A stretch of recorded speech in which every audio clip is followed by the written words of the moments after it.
Hello my dear students, आप सभी का स्वागत है एनसीईआरटी की छोटी छोटी बातें सीरीज पर, जहां पर आपको मिलती है एनसीईआरटी की हर एक लाइन की detail explanation NEET previous year questions plus multiple choice questions के साथ। जी हाँ, अगर आप क्लास 11th में हैं, क्लास 12th में हैं या आप एक ड्रॉपर स्टूडेंट हैं जो नीट एग्जाम की प्रिपरेशन कर रहे हैं, तो आप बिल्कुल सही जगह पर आए हैं।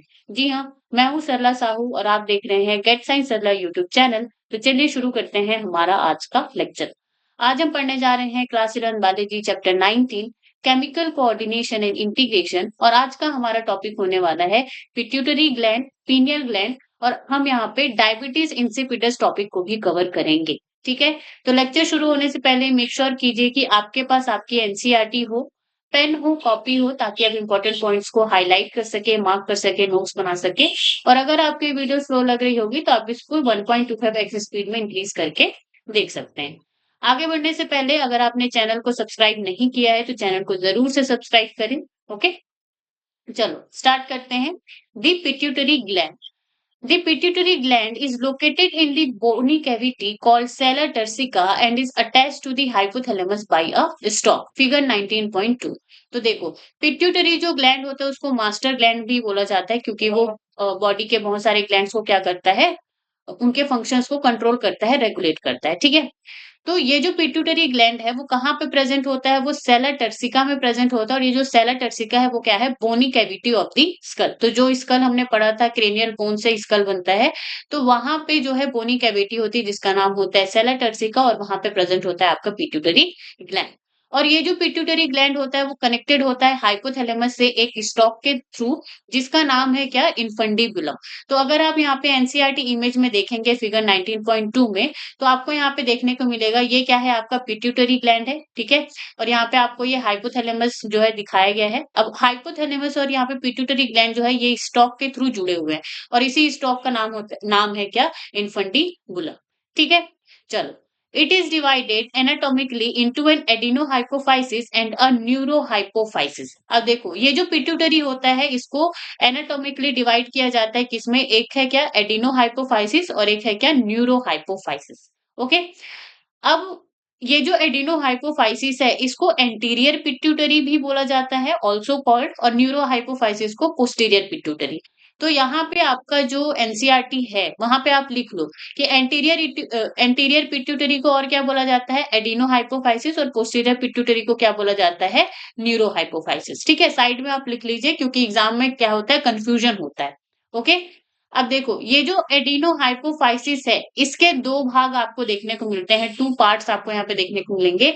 एक का नाम है क्या, पार्स डिस्टेलिस, और एक का नाम है क्या, पार्स इंटरमीडिया। ठीक है, और न्यूरोहाइपोफाइसिस का एक और नाम यहाँ पे आ जाता है क्या, या इसका जो पार्ट होता है उसको हम कहते हैं पार्स नर्वोसा। क्या कहते हैं, पार्स नर्वोसा। तो आप यहाँ पे भी साइड में लिख लेंगे पोस्टीरियर पिट्यूटरी के पास पार्स नर्वोसा। ठीक है, और यहाँ पे ये क्या है, आपका एंटीरियर पिट्यूटरी है, इसको भी यहाँ पे दो भागों में बांटा जाता है। एक है आपका पार्स डिस्टेलिस, तो जो नीचे वाला भाग है, और ये क्या है आपका पार्स इंटरमीडिया। ठीक है, चलो अब इन्हीं के बारे में हम यहाँ पे पढ़ेंगे। Adenohypophysis consist of two portion, pars distalis and pars intermedia. ठीक है, तो एडिनोहाइपोफाइसिस में दो पार्ट होते हैं, pars distalis and pars intermedia. The pars distalis region of pituitary commonly called anterior pituitary। तो यहाँ पे ये जो pars distalis जो रीजन है, ठीक है, उसको कॉमनली एंटीरियर पिट्यूटरी बोला जा रहा है, इसमें से बोला जा रहा है। ठीक है, बट बेसिकली अगर आप देखेंगे तो एडिनोहाइपोफाइसिस को ही क्या बोला जा रहा है, एंटीरियर पिट्यूटरी। उसके दो भाग है, pars distalis and pars intermedia. ठीक है, अब यहाँ पे अगर आप ये पार्स इंटरमीडिया को देखोगे ना तो ये बहुत अच्छे से नहीं प्रेजेंट होता है। ये क्या होता है, वो जुड़ा हुआ होता है, मर्ज होता है किसके साथ, पार्स डिस्टेलिस के साथ। तो इसीलिए यहाँ पे बोला जा रहा है कि ये जो पार्स डिस्टेलिस है उसी को ही एंटीरियर पिट्यूटरी बोला जा रहा है। ठीक है, अब ये जो एंटीरियर पिट्यूटरी है ये प्रोड्यूस करता है growth hormone, prolactin, thyroid stimulating hormone TSH, adrenocorticotropic hormone ACTH, luteinizing hormone LH, and follicle stimulating hormone FSH. ठीक है, तो इतने सारे हार्मोन जो है आपको एडिनोहाइपोफाइसिस में देखने को मिलते हैं।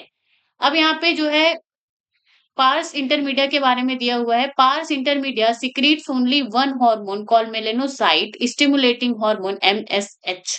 ठीक है, However, in humans, the pars intermedia is almost merged with the pars distalis. Now, that is the important point कि humans में ये जो pars intermedia जो होता है, वो rudimentary होता है. Rudimentary का मतलब वो पूरी तरह से जुड़ा हुआ होता है, merge होता है किसके साथ? Pars distalis के साथ. ठीक है? तो एडिनोहाइपोफाइसिस के बारे में हमने अभी तक क्या-क्या पढ़ा? एडिनोहाइपोफाइसिस इज द एंटीरियर पिट्यूटरी. ठीक है, इसके दो पार्ट हैं. एक है पार्स डिस्टेलिस जो कि मेन हार्मोन सिक्रेटिंग पार्ट होगा, और एक है आपका पार्स इंटरमीडिया.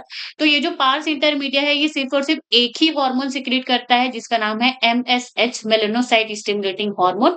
और इसका काम क्या होता है? ये स्किन का जो पिगमेंटेशन होता है उसको कंट्रोल करता है. ठीक है, और ये जो पार्स इंटरमीडिया होता है वो ऑलमोस्ट मर्ज होता है किसके साथ? ये जो पार्स डिस्टेलिस है इसके साथ. इसीलिए पार्स इंटरमीडिया इन ह्यूमंस में कैसे होते हैं? रूडिमेंट्री होते हैं. ठीक है, अब देखो पास डिस्टेलिस या एंटीरियर पिट्यूटरी जिसको कंसिडर किया जा रहा है, उसमें GH growth hormone, prolactin, TSH, ACTH, luteinizing hormone, follicle stimulating hormone, इतने सारे हार्मोन ये क्या करता है? सिक्रीट करता है, ये खुद में बनाता है. ठीक है, एंटीरियर पिट्यूटरी जो है ये सारे हार्मोन्स को खुद क्या करता है? बनाता है. यहाँ तक बात समझ में आई? ओके. अब देखो यहाँ पे इसके मेन फंक्शंस लिखे हुए हैं, इसको आप पढ़ सकते हो, इसको ये अभी और आएंगे. ठीक है, अब हम यहाँ पे क्या करेंगे? आगे बढ़ेंगे. अब देखो यहाँ पे न्यूरोहाइपोफाइसिस के बारे में दिया हुआ है. तो न्यूरोहाइपोफाइसिस इज पार्स नर्वोसा. ठीक है, तो यहाँ पे जो पोस्टीरियर पिट्यूटरी है उसको न्यूरोहाइपोफाइसिस बोला जा रहा है, और pars nervosa also known as posterior pituitary stores and release two hormones called oxytocin and vasopressin, which are actually synthesized by the hypothalamus and are transported axonally to neurohypophysis. अब देखो ये चीज मैंने आपको पिछले क्लास में बहुत अच्छे से पढ़ाई थी कि ये जो पोस्टीरियर पिट्यूटरी होता है या न्यूरोहाइपोफाइसिस होता है वो खुद हार्मोन नहीं बनाता है. वो क्या करता है? हाइपोथैलेमस के थ्रू जो हाइपोथैलेमस जो हार्मोन्स बना करके यहाँ पे ट्रांसपोर्ट करता है एक्सोन की हेल्प से, उसको वो स्टोर करता है. फिर जब भी इम्पल्स आता है वो उसको क्या करता है? सिक्रीट करता है. ठीक है, तो वही चीज यहाँ पे लिखी हुई है कि पोस्टीरियर पिट्यूटरी जो है under the direct neural regulation of hypothalamus. ठीक है, तो इसमें क्या होता है? Hormones are made in hypothalamus not in posterior pituitary, जैसे कि एडीएच एंटी डाययूरेटिक हार्मोन या वैसोप्रेसिन इसका दूसरा नाम है, एंड ऑक्सीटोसिन. तो ये दोनों हार्मोन कहाँ पे बन रहे हैं? हाइपोथैलेमस में. That is the very very important point, synthesize in hypothalamus. ठीक है, these hormone travel down long axon of hypothalamic neuron. तो ये एक्सॉन के थ्रू यहाँ पे नीचे आएंगे और पोस्टीरियर पिट्यूटरी में क्या हो जाएंगे? स्टोर हो जाएंगे. ठीक है, फिर जब भी नर्व इम्पल्स आएगा तब ये हार्मोन जो है रिलीज किए जाएंगे ब्लड में पोस्टीरियर पिट्यूटरी के through. So that is the very very important point कि एंटीरियर पिट्यूटरी अपना हार्मोन खुद बनाता है. ठीक है, और यहाँ पे जो पोस्टीरियर पिट्यूटरी है वो हाइपोथैलेमिक हार्मोन को अपने अंदर स्टोर करता है, वो बनाता नहीं है. So that is the very very important point. Okay, चलो आगे बढ़ते हैं. Now over secretion of GH का मतलब होता है growth hormone, stimulates abnormal growth of the body leading to gigantism, and low secretion of growth hormone result in the stunted growth resulting in pituitary dwarfism. ठीक है, अब देखो यहाँ पे ग्रोथ हार्मोन के कुछ इफेक्ट्स के बारे में दिए हुए हैं कि अगर वो बॉडी में कम हो जाए या ज्यादा हो जाए तो क्या होता है. तो देखो ग्रोथ हार्मोन की वजह से आपको जिएंटिज्म मतलब की लंबाई, लेंथ आपकी जो है बहुत ज्यादा बढ़ सकती है. ये कब होगा? Excess growth hormone in children. ठीक है, तो जब चाइल्डहुड में जब ग्रोथ हार्मोन की एक्सेस हो जाए, जरूरत से ज्यादा जब ये हो जाए तो जिएंटिज्म की प्रॉब्लम होती है. ठीक है, इसमें क्या होता है? एक्सेसिव हाइट होता है और जो आपके बोन्स होते हैं वो बहुत ज्यादा लंबे ग्रो कर लेते हैं. ठीक है, फिर उसके बाद नेक्स्ट कंडीशन है आपका पिट्यूटरी डॉर्फिज्म. पिट्यूटरी डॉर्फिज्म में क्या होगा? लो ग्रोथ हार्मोन इन चाइल्डहुड. तो चाइल्डहुड में आपका जो ग्रोथ हार्मोन है वो जरूरत से कम सिक्रीट होगा. ठीक है, तो स्टैंडर्ड बट प्रपोर्शनेट ग्रोथ. ठीक है, तो आपकी जो ग्रोथ है वो कम रह जाएगी, स्टंटेड रह जाएगी. ठीक है, excess secretion of growth hormone in adults, especially in the middle age, can result in severe disfigurement specially of the face called acromegaly. अब देखो यहाँ पे नेक्स्ट है एक्रोमेगली. तो यहाँ पे क्या हो रहा है? अडल्ट्स में, चाइल्डहुड की बात नहीं हो रही, अडल्ट्स में जो है ग्रोथ हार्मोन का जो सिक्रीशन है वो एक्सेस हो जा रहा है, जितनी जरूरत है उससे बहुत ज्यादा हो जा रहा है. तो फिर यहाँ पे क्या होगा? फेस जो है इनलार्ज हो जाएगा, जॉ, हैंड्स एंड फीट, तो सारे के सारे क्या हो जाएंगे? बड़े हो जाएंगे. ठीक है, तो यहाँ पे ये जो एक्रोमेगली मैगली होता है वो स्लो होता है और एंड हार्ड टू डिटेक्ट. अब अगर आपको ये कंडीशन हो जाए तो आप डिटेक्ट भी नहीं कर पाओगे. ओके, नाउ तो यहाँ पे क्या लिखा हुआ है? Excess secretion of growth hormone in adults, the face, okay, in adults, especially in the middle age, can result in severe disfigurement, especially of the face called acromegaly, which may lead to the serious complications and premature death if unchecked. ठीक है, तो ये death को भी lead करता है. The disease is hard to diagnose in early stages and often goes undetected for many years until changes in external features become noticeable. तो देखो यहाँ पे ये जो डिसीज है एक्रोमेगली जो कि एडल्ट्स में हो रही है, मिडिल एज पर्सन्स में हो रही है, तो ये जो है अनडिटेक्टेबल होता है. ठीक है, क्यों? क्योंकि इसका पता ही आपको तब लगेगा जब आपके जो फेस है वो बड़े हो जाएंगे, जॉ हैंड फीट है, ठीक है, तभी आपको पता चलेगा, ऐसे नहीं पता चलेगा. ठीक है, यहाँ तक बात समझ में आई? तो ये हो गया ग्रोथ हार्मोन के 3 कंडीशंस के बारे में जो कि आपको पता होना चाहिए, याद होना चाहिए, ठीक है? तो स्पेशली एक्रोमेगली के बारे में पूछा जाता है कि ये चाइल्डहुड में होता है या एडल्ट्स में होता है, ठीक है? चलो, आगे बढ़ते हैं. Prolactin regulates the growth of the memory gland and formation of milk in them. Okay, तो यहाँ पे प्रोलैक्टिन हार्मोन के बारे में दिया हुआ है. That is the very very important point कि प्रोलैक्टिन हार्मोन क्या करता है, जो मेमोरी ग्लैंड्स होती हैं, ठीक है, उसके ग्रोथ में जो है बहुत मेजर रोल प्ले करता है और मिल्क को वहां पे प्रोड्यूस करता है, मिल्क प्रोडक्शन में हेल्प करता है. ठीक है, TSH यानी कि thyroid stimulating hormone stimulates the synthesis and secretion of thyroid hormones from the thyroid gland. तो यहाँ पे TSH जो है कहाँ से निकलेगा? आपका पिट्यूटरी ग्लैंड. ठीक है, पिट्यूटरी ग्लैंड में, एंटीरियर पिट्यूटरी में ये बनेगा थायराइड स्टिमुलेटिंग हार्मोन. तो ये जाकर के जो थायराइड ग्लैंड होता है आपके नेक के पास, गले के पास, उसको स्टिमुलेट करेगा. कौन सा? T3 and T4 hormone secrete करने के लिए. ठीक है, now ACTH stimulates the synthesis and secretion of steroid hormones called glucocorticoids from the adrenal cortex. अब एड्रीनोकॉर्टिकोट्रॉफिक हार्मोन ये क्या करते हैं? Adrenal cortex. अब एड्रिनल कॉर्टेक्स कहाँ पे आपको मिलेगा? ये जो किडनी के ऊपर ये जो आपको एड्रिनल ग्लैंड है ना, इसमें आपको एड्रिनल कॉर्टेक्स देखने को मिलता है. तो ये जो ACTH होता है वो इसी एड्रिनल कॉर्टेक्स में क्या करता है? आपका एक्ट करता है और यहाँ पे ग्लूकोकॉर्टिकॉइड्स को क्या करता है? स्टिमुलेट करता है. और ये क्या होते हैं? और ग्लूकोकॉर्टिकॉइड्स का एग्जांपल क्या है? कॉर्टिसोल. ठीक है, अगर अभी समझ में नहीं आ रहा होगा तो टेंशन की कोई बात नहीं है. जब हम इसको एड्रिनल ग्लैंड को जब डिटेल से पढ़ेंगे तो आपको वहां पे सब चीज समझ में आ जाएगी.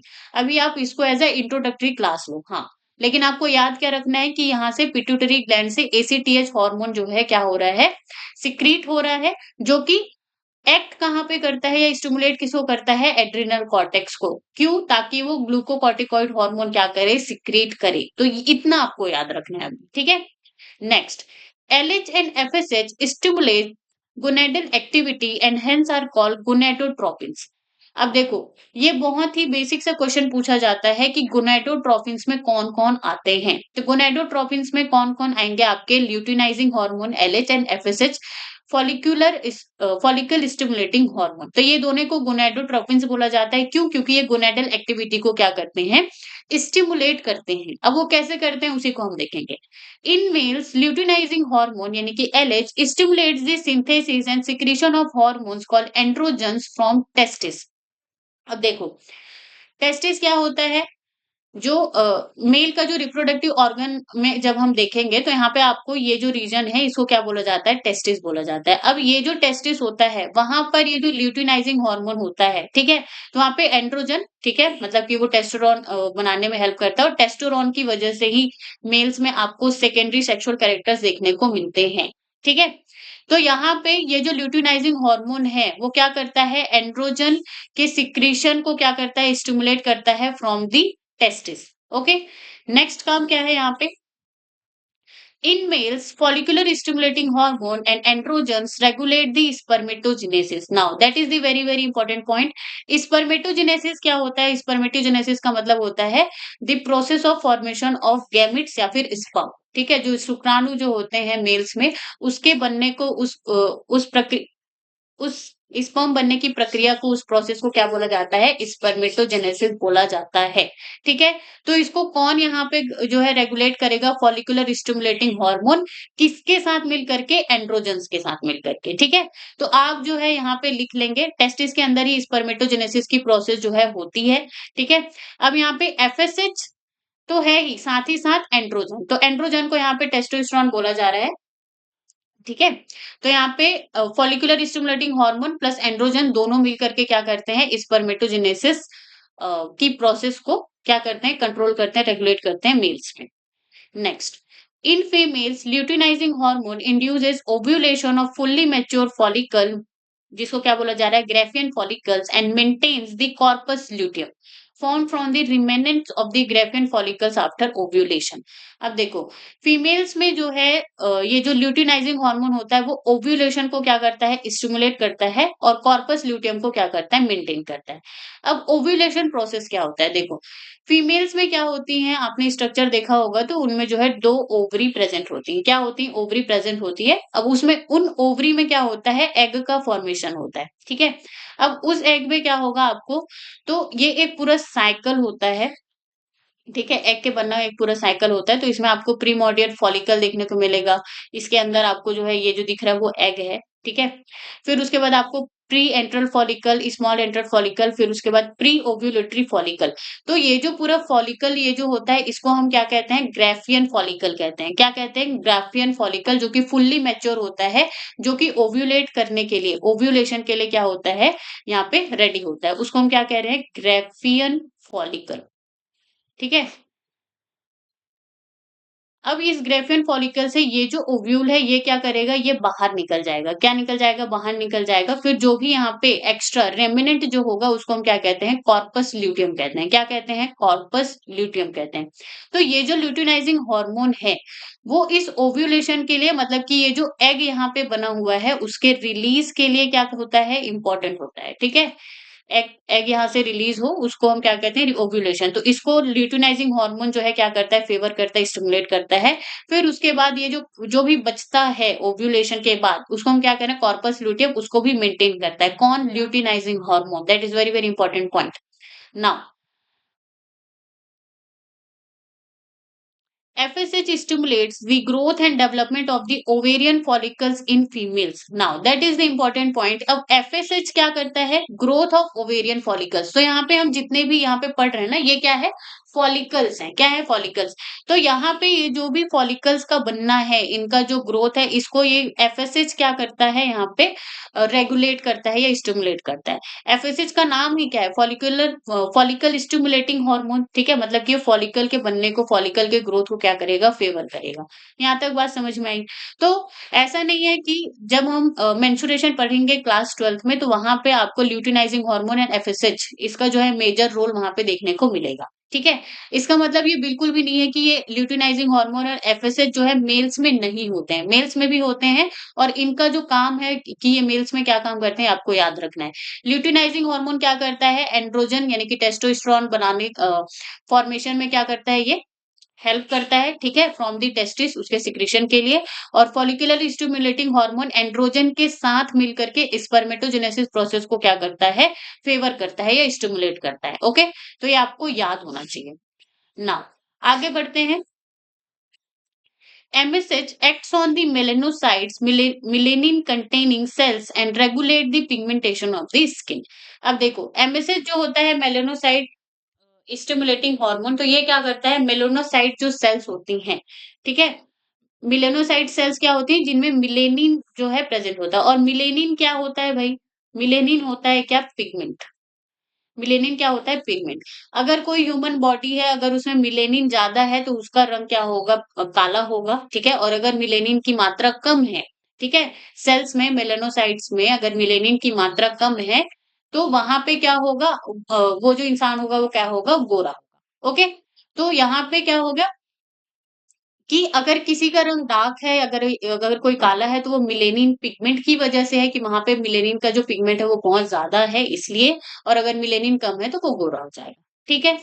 बस यही होता है स्किन के कलर में, पिगमेंटेशन ऑफ द स्किन में। तो ये क्या हो गया, मिलेनोसाइट स्टिमुलेटिंग हार्मोन। तो एमएसएच जो है कहाँ से कहाँ पे बन रहा है, पिट्यूटरी में। ओके, नाउ नेक्स्ट हम आगे बढ़ेंगे। Oxytocin acts on the smooth muscles of our body and stimulates their contraction, ठीक है। ओके, तो यहाँ पे अब जो है पोस्टीरियर पिट्यूटरी के हॉर्मोन्स हम पढ़ेंगे ऑक्सीटोसिन एंड वैसोप्रोसिन के बारे में। तो ऑक्सीटोसिन क्या करता है स्मूथ मसल्स में, स्मूथ मसल्स मतलब क्या होता है भाई इनवॉलंटरी मसल, ठीक है? इसके बारे में हमने बहुत पढ़ा है। Smooth muscle is equal to involuntary muscle, ये सारे के सारे आपके विसरल ऑर्गन्स, स्टमक हो गया, होल आपका जो भी एलिमेंट्री कैनाल है, हार्ट है, ठीक है, लंग्स है, किडनी है, ये सब में स्मूथ मसल जो है प्रेजेंट होती है, ठीक है, इनवॉलंटरी मसल्स। तो ऑक्सीटोसिन जो है इसी स्मूथ मसल्स में क्या करता है काम करता है, ठीक है, और स्टिमुलेट करता है उनके कॉन्ट्रैक्शन को, ठीक है, किस टाइम पे? In females it stimulate the vigorous contraction of uterus at the time of the child birth and milk ejection from the mammary gland. तो ऑक्सीटोसिन का दो काम है आपका मेन, तो आप यहाँ पे लिख लोगे कि हाँ भाई ये स्मूथ मसल्स में क्या करता है, एक्ट करता है। एक यहाँ पे इसका काम है uterine contraction during the child birth. तो चाइल्ड बर्थ के टाइम में यहाँ पे ये जो यूट्रस के जो मसल्स हैं, यूट्रस के जो स्मूथ मसल्स हैं, इनमें कॉन्ट्रैक्ट, कॉन्ट्रैक्ट मतलब यहाँ पे आप ले लो स्क्वीज करना, ठीक है, जैसे आप बलून को क्या कर रहे हो, स्क्वीज कर रहे हो, दबा रहे हो, ठीक है। तो यहाँ पे यूटेराइन कॉन्ट्रैक्शन को कौन यहाँ पे स्टिमुलेट करता है, ऑक्सीटोसिन हार्मोन। इसीलिए कई बार फीमेल्स को जब चाइल्ड बर्थ के टाइम पे ऑक्सीटोसिन का इंजेक्शन भी दिया जाता है ताकि उनकी डिलीवरी बहुत अच्छे से हो जाए, ठीक है। तो यहाँ पे ऑक्सीटोसिन क्या करता है, uterine contraction during the child birth, यहाँ पे जो यूट्रस का जो मसल है उसको कॉन्ट्रैक्ट करने का काम करेगा, स्क्वीज करने का, दबाने का काम करेगा ताकि यहाँ से बेबी जो है जल्दी से बाहर आ जाए, ठीक है। नेक्स्ट इनका काम क्या है, मिल्क इजेक्शन रिफ्लेक्स। तो यहाँ से after child birth, child birth के बाद यहाँ पे आपका जो मेमोरी ग्लैंड होता है, तो यहाँ से क्या मिल्क निकलना चाहिए, ठीक है। तो यहाँ पे ये जो मिल्क का इजेक्शन है, मिल्क का जो यहाँ पे निकलना है, वो किसकी वजह से होता है, ऑक्सीटोसिन हार्मोन की वजह से होता है। नाउ पूछा आपसे क्या जाता है, आपसे पूछा जाता है प्रोलैक्टिन एंड ऑक्सीटोसिन के बारे में। तो देखो प्रोलैक्टिन यहाँ पे क्या कर रहा था, प्रोलैक्टिन जो है यहाँ पे जो मेमोरी ग्लैंड है उसके ग्रोथ के लिए रिस्पॉन्सिबल है और वहां पे मिल्क के प्रोडक्शन के लिए, वहां पे मिल्क जो है बना हुआ है, ठीक है। उसको मिल्क बना कौन रहा है, प्रोलैक्टिन। लेकिन उस मिल्क को इजेक्ट कौन करेगा, यहाँ से बाहर कौन निकालेगा, तो वो होगा कौन, ऑक्सीटोसिन, ठीक है।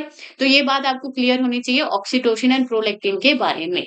Now vasopressin acts mainly at the kidney and stimulates the resorption of water and electrolytes by the distal tubules and thereby reduces loss of water through urine, that is diuresis. Hence it is also called as antidiuretic hormone ADH. अब देखो posterior pituitary से निकलने वाला या secrete होने वाला दूसरा hormone है क्या, वेसोप्रोसिन या एडीएच, एंटी डायूरेटिक हार्मोन। तो ये जो हार्मोन होता है वो किडनी पे क्या करता है, एक्ट करता है, और किडनी पे भी कहाँ, जो नेफ्रॉन जो होता है उसके distal tubule and collecting duct में। अब डिस्टल टिब्यूल क्या होता है, ये जो रीजन है उसको डीसीटी बोला जाता है, डिस्टल कॉन्वोल्यूटेड टिब्यूल, और ये क्या होता है आपका कलेक्टिंग डक्ट होता है। अब यहीं पर ही आपका सबसे ज्यादा वाटर का जो रीएब्जॉर्प्शन है वो यहीं पर ही होता है आपका डीसीटी एंड कलेक्टिंग डक्ट में, और वहां पे इलेक्ट्रोलाइट्स भी क्या होते हैं, एब्जॉर्ब होते हैं, ठीक है। तो जैसे ये जो एडीएच या वैसोप्रोसिन हार्मोन जो है रिलीज होता है, तब यहाँ पे क्या होता है कि बॉडी को ये वाटर को रीएब्जॉर्ब करने के लिए, ज्यादा से ज्यादा रीएब्जॉर्ब करने के लिए क्या करता है, स्टिमुलेट करता है। अब देखो अगर आपकी बॉडी में, यहाँ पे ये क्या है, अगर आपकी बॉडी में वाटर का रीएब्जॉर्प्शन बढ़ गया है, इसका मतलब आपका जो यूरिन है उसमें वाटर का जो कंसंट्रेशन है वो क्या हो जाएगा, कम हो जाएगा, ठीक है। अब यहाँ पे एक कंडीशन लिखा हुआ है डायूरेसिस। अब मैंने आपको एक्सक्रीशन वाले चैप्टर में बताया था कि डायूरेसिस का मतलब होता है कि जब आपके यूरिन में बहुत ज्यादा पानी हो, ठीक है। चलो मैं इसको आपको यहाँ पे समझाती हूँ। जब आपके यूरिन में क्या हो, बहुत ज्यादा, ये जो पानी की जो कंसंट्रेशन है, पानी की जो मात्रा है, अगर वो बहुत ज्यादा हो, मतलब कि वाटर लॉस आपके यूरिन के थ्रू ज्यादा हो रहा हो, तो उस कंडीशन को क्या बोला जाता है, डायूरेसिस। लेकिन ये जो एडीएच या वैसोप्रोसिन हार्मोन है, वो क्या कर रहा है, वो क्या कर रहा है, आपकी बॉडी में वाटर के रीएब्जॉर्प्शन को बढ़ा करके यूरिन में ये जो H2O की मात्रा है, किसमें, यूरिन जो आप निकाल रहे हो उसमें H2O की जो मात्रा है, पानी की मात्रा है, उसको कम कर रहा है। मतलब कि ये डायूरेसिस होने नहीं दे रहा है। तो इसीलिए इसको क्या बोला जाता है, एंटी डायूरेटिक हार्मोन। ठीक है? एंटी डाययूरेटिक हार्मोन इसको बोला जाता है। तो ये आपसे पूछ भी लेते हैं कि वैसोप्रेसिन को एंटी डाययूरेटिक हार्मोन क्यों बोला जाता है? क्यों? क्योंकि वो डाययूरेसिस नहीं होने दे रहा है बॉडी में, ठीक है? कैसे? वो लॉस ऑफ वाटर को वो जो लॉस ऑफ वाटर जो हो रहा है बॉडी से उसको रिड्यूस कर रहा है, पानी को रीअब्सॉर्ब करके, इलेक्ट्रोलाइट्स को रीअब्सॉर्ब करके। ठीक है? तो यहाँ पे लिखा है increases water reabsorption and decreases urine output. इसीलिए इसको क्या बोला जा रहा है? Anti diuretic hormone. Now an impairment affecting synthesis or release of ADH result in diminished ability of the kidney to conserve water leading to water loss and dehydration. This condition is known as diabetes insipidus. Now that is the important point कि diabetes insipidus क्या होता है, ये बहुत ज्यादा पूछा जाता है एग्जाम में। तो देखो, डायबिटीज इंसिपिडस में होता क्या है, डिफिशियंसी ऑफ एडीएच यानी कि वैसोप्रेसिन हार्मोन, ठीक है? या तो वहां पे एडीएच की कमी हो गई है, जो पिट्यूटरी ग्लैंड है वो सिक्रीट नहीं कर रहा है, या हाइपोथैलेमस हार्मोन जो हाइपोथैलेमस जो है वो इस हार्मोन को बना नहीं पा रहा है, ठीक है? या फिर क्या हो सकता है, kidneys inability to respond to it. या तो ये हो सकती है एडीएच तो प्रेजेंट है लेकिन किडनी ही उसके लिए क्या कर रहा है, इस रिस्पॉन्ड नहीं कर पा रहा है, ठीक है? एडीएच के साथ उसकी बन नहीं रही है। तो इस कंडीशन में आपका डायबिटीज इंसिपिडस का जो बीमारी है वो होगा, ठीक है? तो अब देखो, एडीएच जो है काम नहीं कर रहा है या फिर किडनी काम नहीं कर रहा है, तो ये क्या करता है, leads to the excess water loss in urine. मतलब कि आपका जो यूरिन है उसमें बहुत ज्यादा वाटर लॉस होगा, ठीक है? और इस कंडीशन को क्या बोला जाता है, डायूरेसिस। तो डायबिटीज इंसिपिडस में क्या होगा, देखो फीचर, एडीएच की मात्रा या तो कम है या फिर किडनी जो है काम नहीं कर रहा है, कोई एक्शन नहीं हो रहा है। तो वाटर जो है एब्जॉर्ब होगा क्या बॉडी में, नहीं होगा। वाटर रीएब्जॉर्ब नहीं होगा तो यहाँ पे जो यूरिन का जो वॉल्यूम है वो क्या हो जाएगा, बहुत ज्यादा हो जाएगा। मतलब कि आपको जो है बार बार जो है आपको यूरिन के लिए जाना पड़ेगा, ठीक है? इसको क्या बोला जाता है, इस कंडीशन को पॉलीयूरिया बोला जाता है। इसीलिए जो डायबिटीज इंसिपिडस जो इंडिविजुअल्स होते हैं, तो अगर वो कोई एग्जाम वगैरह देने जाते हैं ना, तो उनके लिए ये छूट होती है कि भाई उनको जितने बार भी जो है, अगर उनको बाथरूम जाना है, वॉशरूम यूज करना है तो वो कर सकते हैं, ठीक है? इसीलिए आपको, अगर आप डायबिटीज इंसिपिडस से है, मतलब आपको प्रॉब्लम है, तो आपको जो है सेंटर में पहले से ही पहुंचना होता है, उनको पहले से ही इन्फॉर्म करना होता है कि मुझे ये कंडीशन है। ओके, तो यहाँ पे क्या हुआ, एडीएच या तो कम है या कोई काम नहीं कर रहा है, तो वाटर रीअब्सॉर्ब नहीं हो रहा है, तो यूरिन का वॉल्यूम बढ़ गया। यूरिन का वॉल्यूम बढ़ गया यानी कि पॉलीयूरिया कंडीशन। यूरिन का जो नेचर है वो बहुत ज्यादा डाइल्यूट होगा। डाइल्यूट का मतलब उसमें वाटर का जो मात्रा है, पानी की जो मात्रा है वो बहुत ज्यादा होगा, ठीक है? थर्स्ट, अब देखो आपकी बॉडी में कोई भी वाटर रीअब्सॉर्प्शन हो रहा है क्या, नहीं हो रहा है। आपका बॉडी जो है जितना भी पानी आप पी रहे हो उसको यूरिन के थ्रू बाहर कर दे रहा है, ठीक है? इसका मतलब थर्स्ट भी होगा, ठीक है? बहुत ज्यादा आपको जो है प्यास लगेगी। तो डायबिटीज इंसिपिडस जिनको होता है उनको बहुत ज्यादा प्यास लगती है, और इस कंडीशन को बोलते हैं हम पॉलीडिप्सिया। क्या कहते हैं, पॉलीडिप्सिया। रिस्क क्या है यहाँ पे, डिहाइड्रेशन का रिस्क होता है। किसका, डिहाइड्रेशन का। अब आपकी बॉडी जो है पानी को रीअब्सॉर्ब कर ही नहीं रही है, तो आपको वहां पे डिहाइड्रेशन की कंडीशन होगी ही। तो ये क्या हो गया आपका, डायबिटीज इंसिपिडस, ठीक है? उसके फीचर्स। ओके, अब डायबिटीज इंसिपिडस यहाँ पे दो तरह के दिए हुए हैं। एक है सेंट्रल सेंट्रल डीआई, डीआई का मतलब होता है डायबिटीज इंसिपिडस, ठीक है? और एक है नेफ्रोजेनिक डीआई। तो देखो, सेंट्रल डीआई का मतलब है कि एडीएच नॉट प्रोड्यूस्ड, तो ये जो वैसोप्रेसिन हार्मोन है वो प्रोड्यूस नहीं हो रहा है या फिर रिलीज नहीं हो रहा है पिट्यूटरी से, ठीक है? तो या वो किस सेंट्रल मतलब कि किसका प्रॉब्लम होगा, पिट्यूटरी ग्लैंड का प्रॉब्लम होगा या तो फिर हाइपोथैलेमस का प्रॉब्लम होगा, ठीक है? तो एडीएच डिफिशियंसी वहां पे हो जाएगी। नेफ्रोजेनिक का मतलब होता है, नेफ्रोजेनिक डायबिटीज इंसिपिडस, कि kidney not responding to ADH. मतलब पिट्यूटरी और हाइपोथैलेमस तो ठीक है, वो एडीएच हार्मोन भी अच्छे से बना रहे हैं, लेकिन किडनी ही रिस्पॉन्ड नहीं कर पा रहा है, तो उसको नेफ्रोजेनिक डीआई क्या करते हैं, बोला जाता है। ठीक है, यहाँ तक बात समझ में आई। ओके, अब यहाँ पे दूसरे तरह का डायबिटीज मेलाइटस जो है एक और बीमारी होती है, ठीक है? और एक यहाँ पे क्या है, डायबिटीज इंसिपिडस। तो डायबिटीज इंसिपिडस के बारे में तो हमने पढ़ लिया। डायबिटीज मेलाइटस के बारे में हम जो है जब पेनक्रियाज जब हम पढ़ेंगे ग्लैंड के रूप में, एंडोक्राइन ग्लैंड के रूप में, तब हम वहां पे देखेंगे। तो अभी फिर भी हम थोड़ा सा डिफरेंस यहाँ पे देख लेते हैं। तो देखो, यहाँ पे हार्मोन प्रॉब्लम, डायबिटीज इंसिपिडस में एडीएच एंटी डाययूरेटिक हार्मोन या वैसोप्रेसिन हार्मोन की वजह से होता है। एंड यहाँ पे ये जो डायबिटीज मेलिटस है उसमें इंसुलिन हार्मोन की वजह से ये बीमारी होगी। यूरिन की बात करें तो यहाँ पे यूरिन जो है डाइल्यूट होगा, मतलब कि यहाँ पे पानी की जो मात्रा है वो ज़्यादा होगी, किसमें, डायबिटीज़ में, इंसिपिडस में।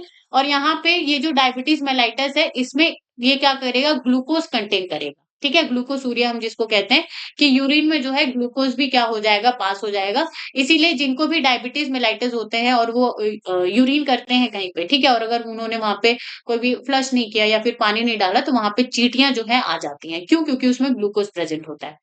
मेन इश्यू क्या है वहाँ पे, डायबिटीज इंसिपिडस में वाटर लॉस यानी कि डिहाइड्रेशन का जो है प्रॉब्लम रहता है। और डायबिटीज मेलाइटस में हाई ब्लड शुगर का, मतलब कि जो ब्लड है उसमें शुगर का जो मात्रा है वो बहुत ज्यादा बढ़ जाता है।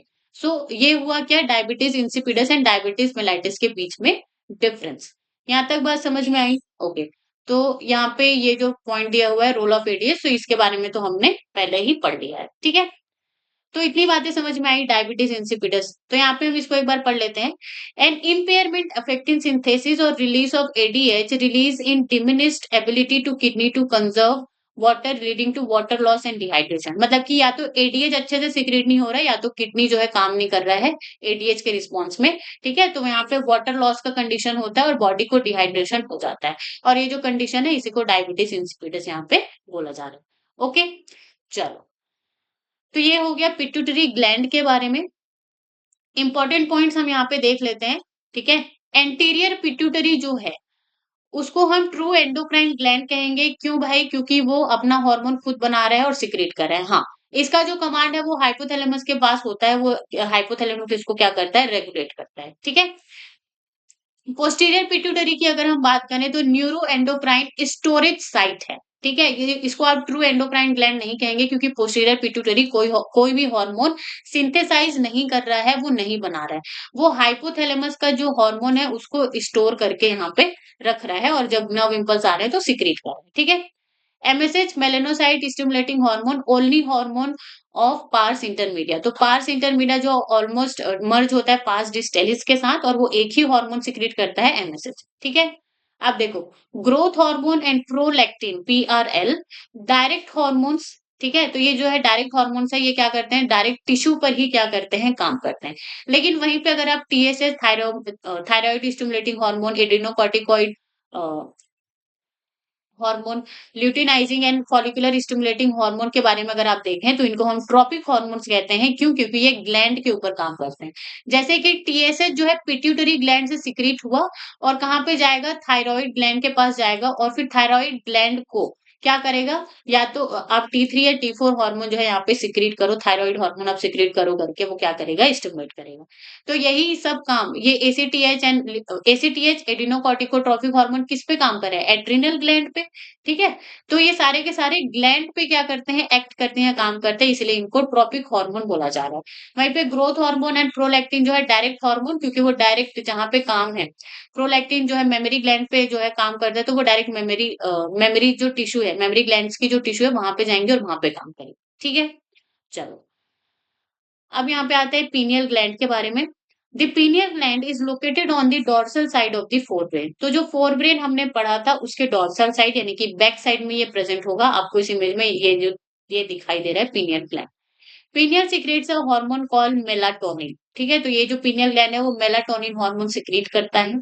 Melatonin plays a very important role in regulation of a 24-hour diurnal rhythm of our body. So that is the very important point कि pineal gland जो है मेलाटोनिन हार्मोन सिक्रेट करता है, और ये जो है क्या करता है, वेरी इंपॉर्टेंट रोल प्ले करता है किसमें, regulation of 24-hour diurnal rhythm of our body, ठीक है? For example, it helps in the maintaining of the normal rhythms, जैसे कि स्लीप वेक साइकिल, कि आप कब जाग रहे हो, कब सो रहे हो, बॉडी टेम्परेचर, ठीक है? तो ये जो नॉर्मल रिदम्स हैं, ठीक है?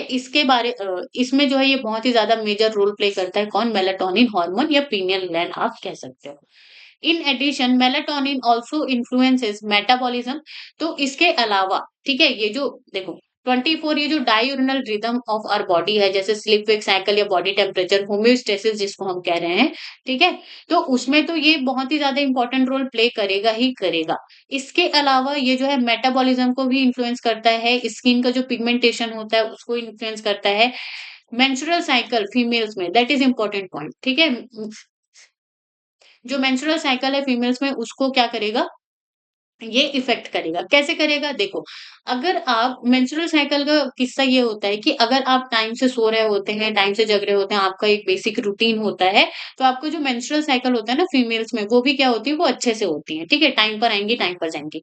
लेकिन अगर आप क्या कर रहे हो कि रात-रात भर आप जाग रहे हो, आपका जो स्लीप वेक साइकिल है वो डिसाइड ही नहीं है कि आप कब सो रहे हो, कब जाग रहे हो। आप जो है अगर बहुत ज़्यादा स्ट्रेस ले रहे हो, अब स्ट्रेस लेते हैं तो भी नींद नहीं आती है, ठीक है?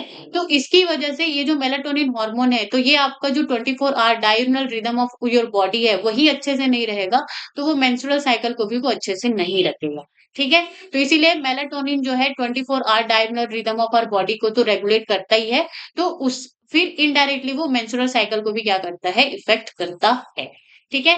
इसके अलावा ये डिफेंस कैपेबिलिटी को मतलब कि इम्यूनिटी को भी ये क्या करता है, इफेक्ट करता है। कौन? मेलाटोनिन हार्मोन जो कि कहाँ से निकलता है? पीनियल ग्लैंड से। तो इतनी सारी चीज़ें आपको याद होनी चाहिए, पता होनी चाहिए ये सारे हार्मोन्स के बारे में, okay? So that is it for today guys. अगर आपको कोई भी डाउट हो किसी भी पोर्शन में तो आप मुझे कमेंट सेक्शन में पूछ पूछ सकते हैं, मैं ज़रूर से रिस्पॉन्ड करूँगी। And thank you so much for the watching. अगर आपको वीडियो अच्छी लगी हो तो like, comment, share and subscribe my channel and stay tuned on get science Sarla YouTube channel.